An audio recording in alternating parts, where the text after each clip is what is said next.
សង្គ្រាមគ្រឿងញៀននៅមិចស៊ិកឆ្មាំជាតិ25នាក់ស្លាប់ក្នុងការផ្ទុះវាយប្រហារសងសឹកក្រោយមេខ្លោងអ៊ីលមិនជូត្រូវកងទ័ពកម្ចាត់ចោល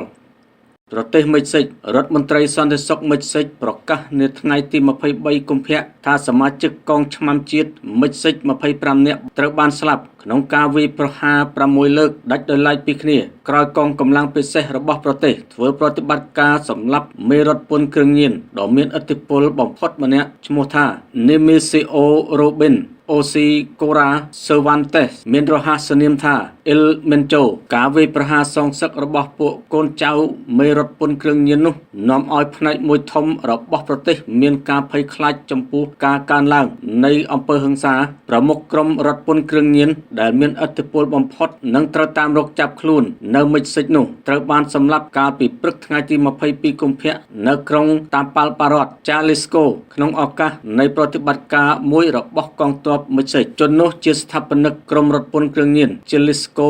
Nueva Generation ក្រុមរដ្ឋពន្ធគ្រឿងញៀនដ៏ខ្លាំងនោះគេស្គាល់ថាជាអ្នកនាំចេញគ្រឿងញៀន Fentanyl Methamphetamine និងកូកាអ៊ីនទៅកាន់សហរដ្ឋអាមេរិកហើយគឺមនុស្សរបស់ក្រុមនេះដែលជាអ្នកតែងវាយប្រហារប្រឆាំងបណ្ដាអ្នកទទួលខុសត្រូវរដ្ឋាភិបាលដែលប្រឆាំងពួករដ្ឋពន្ធគ្រឿងញៀន El Mencho ត្រូវបានសម្លាប់ក្នុងពេលមានការបាញ់តតាំងគ្នាមួយនៅរដ្ឋ Jalisco ជារដ្ឋកំណើតរបស់គេពេលកងទ័ពប៉ុនប៉ងចាប់ខ្លួនគេក្រោយសម្លាប់មេធំពួកគេបណ្ដាកូនចៅបានបញ្ចេញប្រតិកម្មដោយបង្កអំពើហិង្សាជាទូទៅបិទបណ្ដាផ្លូវថ្នល់និងដុតបំផ្លាញបណ្ដារថយន្តថ្ងៃទី22កុម្ភៈភាពចលាចលបានផ្ទុះឡើងនៅពាសពេញភាគខាងលិចមិចស៊ិកក្រោយកងទ័ពសម្លាប់អ៊ីលមិនជូនោះជាការសម្លាប់មេរដ្ឋពន្ធគ្រឿងញៀនដែលខ្លាំងជាងគេនិងសាហាវបំផុតនៅមិចស៊ិកវាជាការបំផ្លាញកម្លាំងដ៏ចម្បងមួយរបស់រដ្ឋាភិបាលមិចស៊ិកគណៈប្រធានាធិបតីអាមេរិក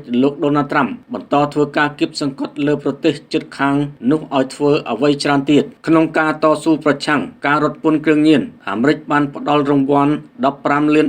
សម្រាប់រាល់ព័ត៌មានដែលនាំទៅដល់ការចាប់ខ្លួនអ៊ីលមិនជូរដ្ឋមន្ត្រីការពារប្រទេសមិចស៊ិកលោក Ricardo Treville ឡាថ្លែងនាថ្ងៃទី23កុម្ភៈថាបានដេញតាមមនុស្សមួយក្រុមរបស់ El Mencho រហូតដល់កន្លែងលាក់ខ្លួនរបស់គេនៅក្រុងតាប៉ាល់ប៉ារ៉ត Jalisco កងកម្លាំងពិសេសរបស់កងទ័ពនិងកងឆ្មាំជាតិបានធ្វើអន្តរាគមន៍នៅព្រឹកថ្ងៃទី22កុម្ភៈហើយក៏រងការបាញ់ស្រោចតបវិញជនប្រដាប់អាវុធ8នាក់ត្រូវស្លាប់នៅនឹងកន្លែង El Mencho និងអង្គរៈគេ2នាក់បានរត់គេចខ្លួនចូលព្រៃទាំងរងរបួសធ្ងន់ពេលមានការបាញ់តតាំងគ្នាពេលចាប់ខ្លួនបានពួកគេត្រូវបានបញ្ជូនតាមអាកាសជាមួយទាហានម្នាក់ដែលរងរបួសដែរប៉ុន្តែ El Mencho និងអង្គរៈរបស់គេ2នាក់បានស្លាប់ពេលបញ្ជូនមកកាន់ក្រុងមិចស៊ីកូនៅកន្លែងមួយផ្សេងទៀតនៃរដ្ឋ Jalisco កងទ័ពបានសម្លាប់សមាជិកជាន់ខ្ពស់ម្នាក់ទៀតរបស់ក្រុមរដ្ឋពន្ធគ្រឿងញៀននោះនៅថ្ងៃទី